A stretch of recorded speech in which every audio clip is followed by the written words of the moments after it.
Hello and welcome once again to The Verdict. Mick Cornett with Kent Myers. We're here every week meeting interesting people and dealing with topical issues. And today we're going to welcome in the majority floor leader of the Oklahoma State House of Representatives. Yes, we are really pleased that Pam Peterson could join us. We've been trying to work out a situation where she could come on the show and tell us about what's going on. That did work out, and we're just thrilled that she would drive down from Tulsa and be with us today. Got a lot of interesting things she's working on. She has a very fascinating background that leads to where she is today, and we're going to hear all about that. Representative Pam Peterson, today's guest on The Verdict. We'll be right back.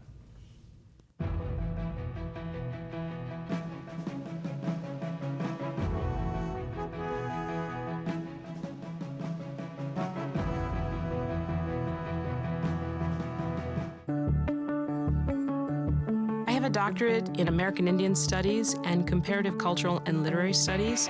I focus on Native American arts and especially representations of American Indians. My name is Tracy Morris, and I am an educator, a scholar, and a business owner, and I am Chickasaw. I'm extremely interested in how Natives have been represented in the media and how we represent ourselves in the media. We have a unique opportunity right now with broadband and with new media. It's an open playing field. I do believe that it gives us a power to represent ourselves and a power to change our own destiny. Anybody with a cell phone, with a good phone, and an idea and a computer can go out and make a movie. For the first time, we can represent ourselves. We can tell our own stories, and to be seen for who we are now, not the victims of the past, I think is tremendously exciting. That's where my work lies. People have been talking about energy independence for a long time. It's always been popular, but today it's possible. We have an enormous supply of oil and gas in the United States, much more than we thought just a few years ago. New technology, massive new discoveries, largely made by Oklahoma companies. It literally changes everything. And Oklahoma is leading the charge. Go watch this video to see why. Energy independence starts with us.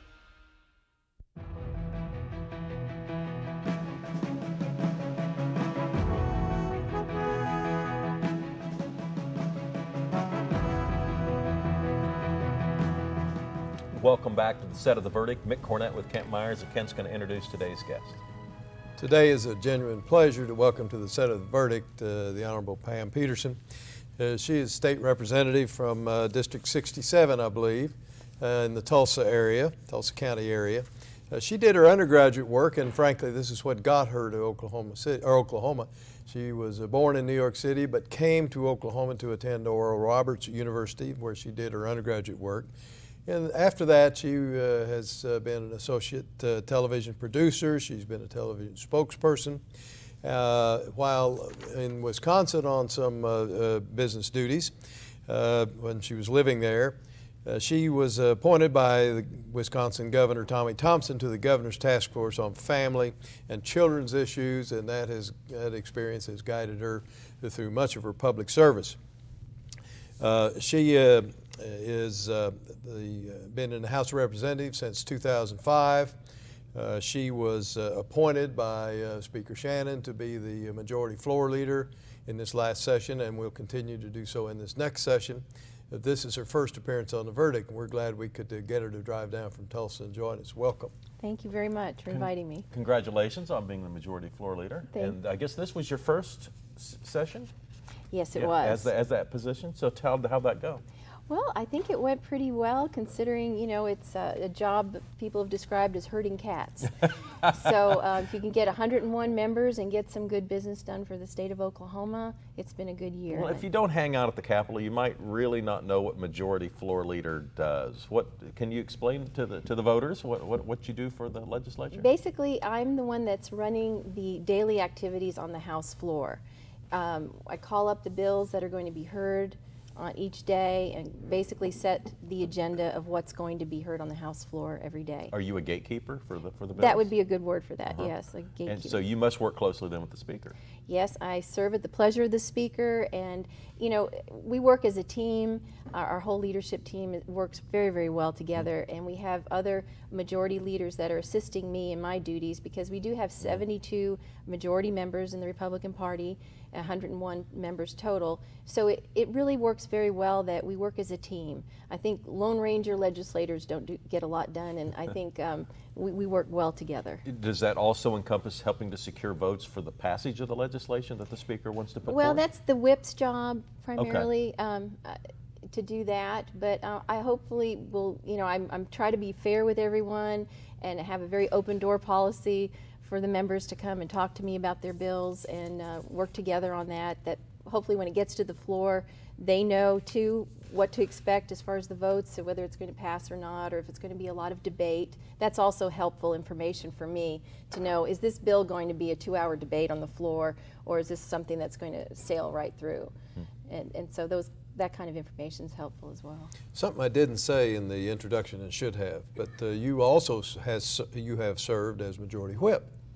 There's some position you Yes. just mentioned. That's what made me remember, I left that out. Oh, no, no. So you toiled in the trenches getting the votes, and now you're stepped up the ladder into a higher position and determine what goes through the gate, what goes through the floor. Yeah, and we have a new system this year that Speaker Shannon instituted called the Calendar Committee.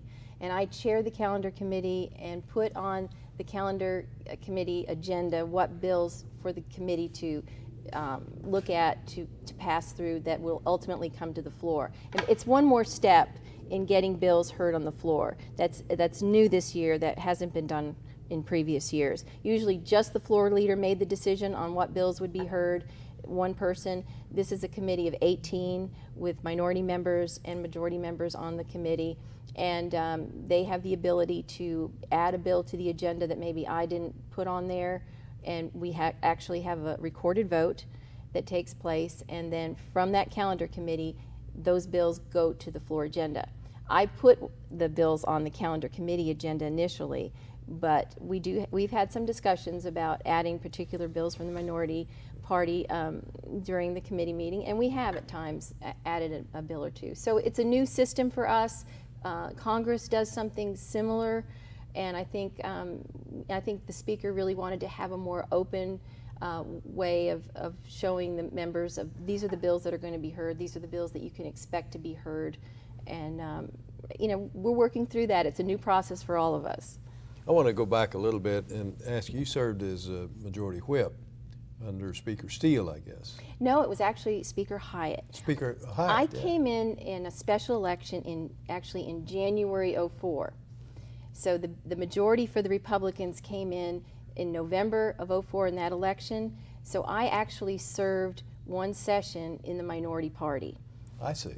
And so it was that next session of '05 when the majority, we had 23 Republicans come in, and that's when we took over the House for the very first time in many, many years, in 80 years, 87 years, I believe it was. So I was a whip during Speaker Hyatt's term. I guess doing the whip duties enables you to become better acquainted with the members of the House than you might be otherwise. Well, certainly, but now with term limits, we have a new group every 2 years, and but I do remember what it was like to serve in the minority party, and so I've really tried to carry that with me, to be fair to the minority members, to really understand where they're coming from, and try to put out some fires before they come to the House floor. Mm-hmm. Yeah, we know a lot about Republicans and Democrats because that's kind of synonymous with all politics. But at the state legislature, you also have kind of a rural and urban divide. Yes. And of course, you represent an urban area. And then, there are those that say inside the Republican Party there are multiple factions. You must be caught in the middle of all of that, because in all of those, you have a kind of a stake. You're an urban legislator. You're a Republican legislator. How do you deal with all of the factions that go on inside that building? Well, my attitude of fairness and realizing that we all get elected in the same way.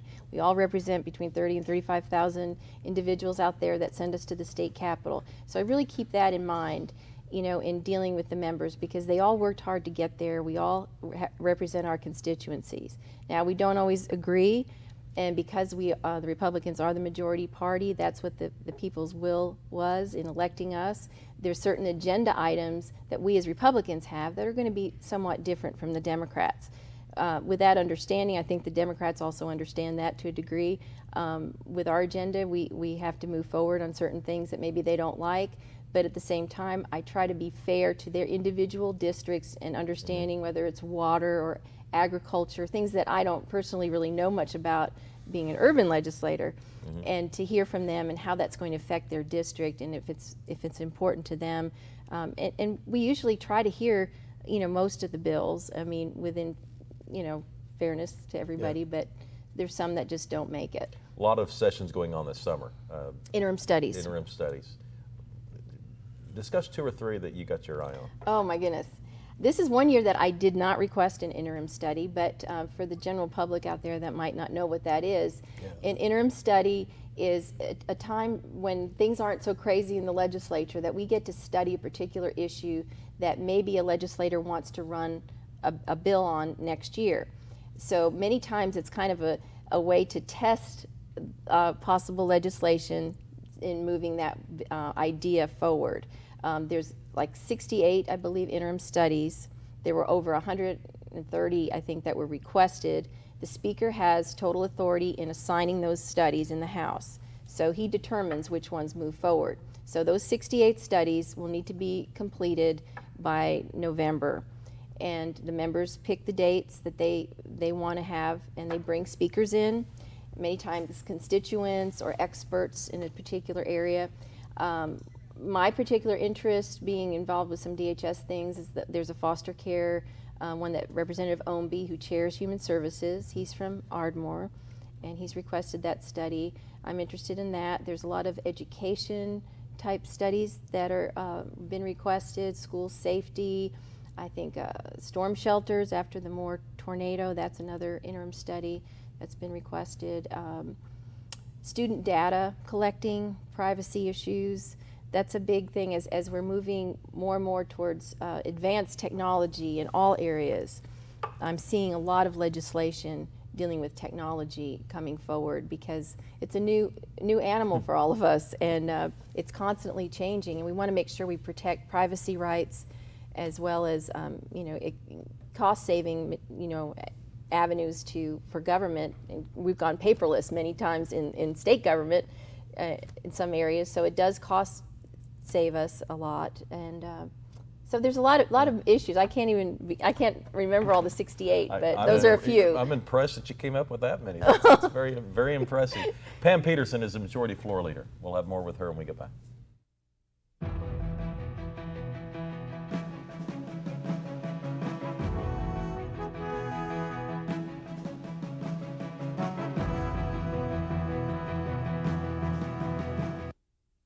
When you have something important to communicate, it becomes clear that there's a lot of competition for your audience's attention. So how can your message stand out and actually resonate with your audience? Legal Graphics has the answers. The team at Legal Graphics will work with you to plan, design, and even test your presentation to ensure your message will be heard and remembered. Call Legal Graphics today to schedule an appointment. The readiness is all. The good life comes naturally to Tulsa, where nature's beauty is matched with an eye for aesthetics. A legacy of neighborhoods graced with lawns and landscaping and handsome homes. A place that seems to have patented an ideal lifestyle. Bank First is loyal to the quality of life Tulsa assures its citizens, to the priority placed on education, culture, and growth. Loyal to builders who transform raw land into residential charm. Developers who see opportunity and add vitality to Tulsa's economy. Bank First serves both enterprise and private lives that need a loyal partner. It's how we help nurture this city's very good life. Bank First. Loyal to Oklahoma. Loyal to you.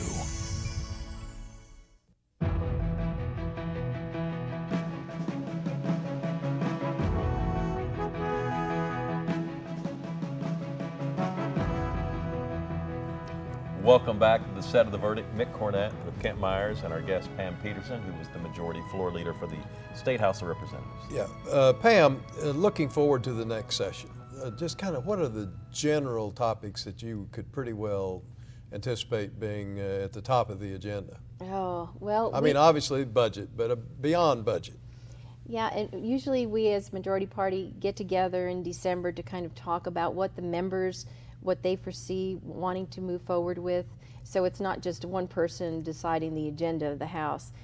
We do try to meet. So I'd rather not jump ahead of my membership and say what our agenda is going to be. But there's been some unfinished business, I would say, that we didn't maybe get all the way done. And I think pension reform, Representative Randy McDaniel from Oklahoma City here has done a magnificent job in addressing that, because every state in the nation is facing, and it's an unfunded liability right now, and we need to address it so we make sure that we're protecting those pensions and promises, as well as preparing for the future to make sure that they're sustainable.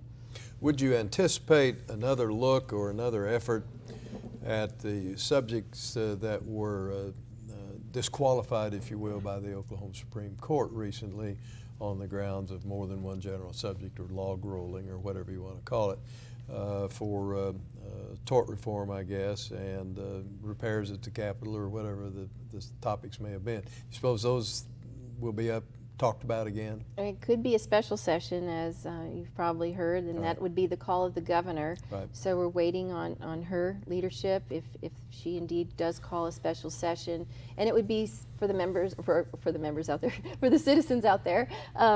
That would be a very specific session dealing with the topic that the governor would state. It wouldn't be an open session. It would be, say, dealing with the tort reform issue. What many of us in the Republican Party ran on lawsuit reform when we were elected, and passed a bill in 2009 that was recently struck down by our Supreme Court based on a lawsuit that was brought forward on the single subject. And for the citizens out there to understand that, our Constitution talks about a single subject, that the legislature should not pass a law dealing with more than a single subject.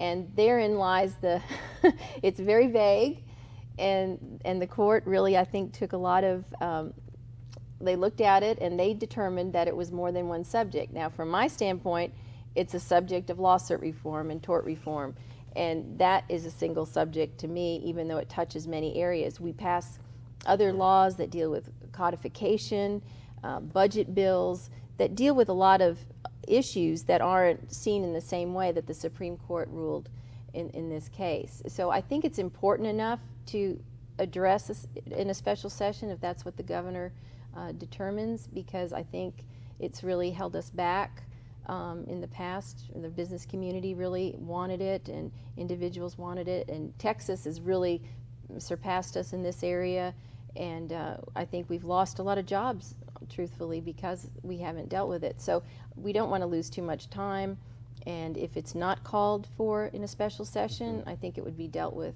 rather quickly in the next session. How is the budget process going to go next year? Oh. Revenue good? Revenue Yeah, well, I holding its guess own? our Treasurer Miller is having a press conference today on those numbers. I think they've increased from last year, but I would defer to his judgment on that. He's looking at that constantly. But I think you're talking about the process. Is that what both, really? Yeah. I mean, when there's less money, that's one set of issues, and there's more money, that's a different set of issues. That's right. And I look at it too, it's not our money to spend. As a Republican, it's the taxpayers' money, and I think whether it's a good year or a bad year, we need to be very careful in how we spend the taxpayer money, because it's really not ours to spend in the truest sense of our own pocketbook. So I think government can always be cut back. We've done some measures this past year with government modernization and consolidating boards and commissions, and I think that's been a great step forward in trying to decrease government in our state, because boards and commissions are great, but they're not accountable to the voters. They don't have to answer to anybody, and I think ultimately we need to make those positions accountable to the people. What do your constituents write to you about? What issues are on their mind? My district is in South Tulsa, and many of the people in my district moved to my district for education. We have a very strong Jenks schools, Union schools, and I even have a little bit of Bixby. And so the people actually moved to my district, not because they want to move that far south or anything, but they know the schools are really good. So my constituency is very concerned about education, as well as lower taxes, and they're business people that are successful, and they want less government intrusion. I think that's another big issue that I hear from.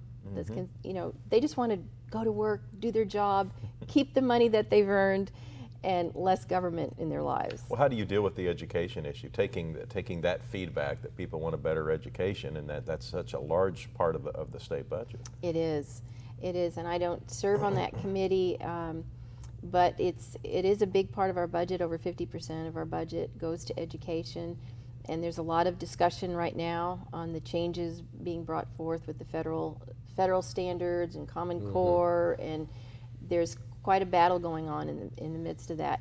I'm more for letting local control dictate, because I mean, my district, Jenks won the Malcolm Baldrige Award a number of years ago, which is a nationally recognized award. They've done some great innovative things without a lot of intrusion from us, and so we also hear a lot about the testing. There's a lot of testing involved, and I think I'd like to hear more local solutions than top-down solutions. If we would come, if the legislature would come back for a special session, I guess as floor leader, your calendaring and gatekeeping is pretty limited. You just got one issue to get through the gate or not. One issue, but maybe 20 to 24 bills. Because the sections were such. If we were to divide it up, I've talked to some legal people that they think it would be at least that many bills.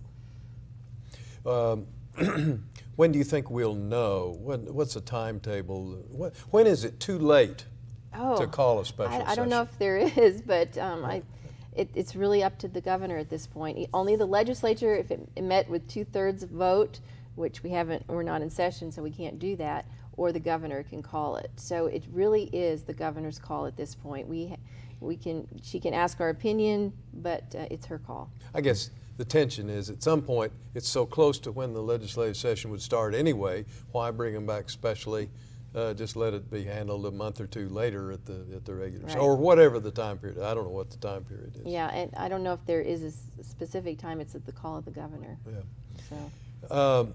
What is your general take? I know you have a real fine background in children's issues. What's your general take on what's going on out at DHS? Well, it's been a long process.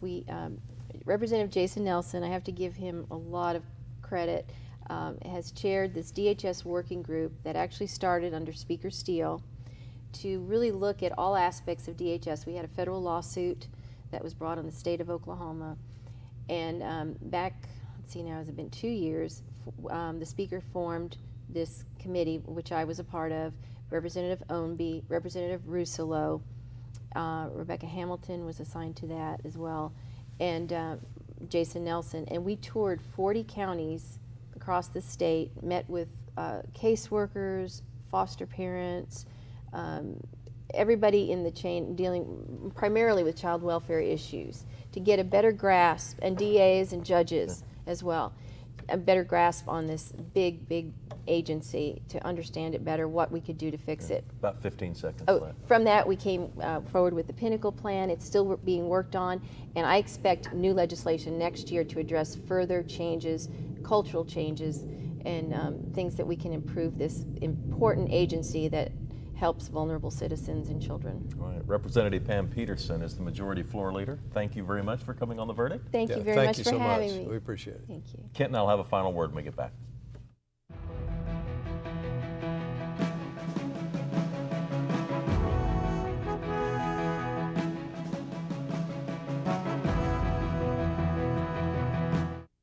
All children deserve a life of hope and love, but sometimes they experience a life of pain, neglect, and abuse. When that happens, each child deserves all the quality assistance and representation that can be offered in our legal system. For more information, call 23-CHILD. Oklahoma Lawyers for Children. helping to bring hope and love back to the lives of abused children.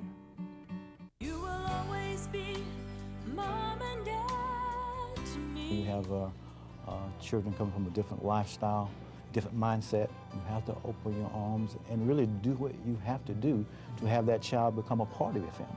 And if it's more patience, that's what you do. Kids gotta know they can trust you. And that's what we've tried to do with these kids.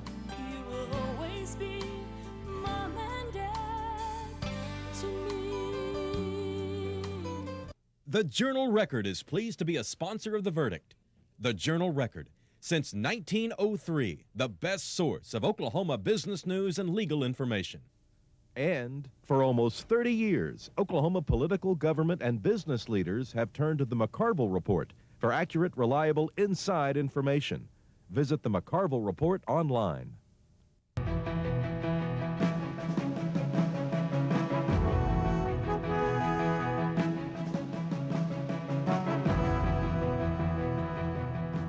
Welcome back to the set of The Verdict. Mick Cornett and Kent Myers. We're wrapping up the show with Pam Peterson, the majority floor leader for the State House of Representatives. And the first woman in a 105-year history of our legislature to hold that position. Yeah, and as majority floor leader. She explained it. Gatekeeper was my word, yeah, but she good. seemed to think that that applies. She has to work closely with the Speaker, Shannon, but an extremely important position. And I think I'm amazed when we have the legislators on here just how well served we are. Well, and as we have to do every week, we have to get guests to come on. And one thing I'd like to point out about dealing with Pam. She answers her own phone and says yes, she can come, or no, she can't. You don't have to work through 4 or 5 intermediaries to get an audience to see whether they can join the show or not. We have some website information I can give. Okay. You can get more information on your representative or Pam, if she is not your representative. You can go to the website at the Capitol at okhouse.gov. That's okhouse.gov. And we have a website as well. If you have an idea for a show that you'd like to see on an upcoming edition of The Verdict, go to the website, tell us about the guest you'd like to see appear or a subject that you'd like to see discussed. Our website is theverdict.tv. That's theverdict.tv. Thank you for joining us. For Kent Myers, I'm Mick Cornett. We will be back next week with another edition of The Verdict, and we hope you'll join us then.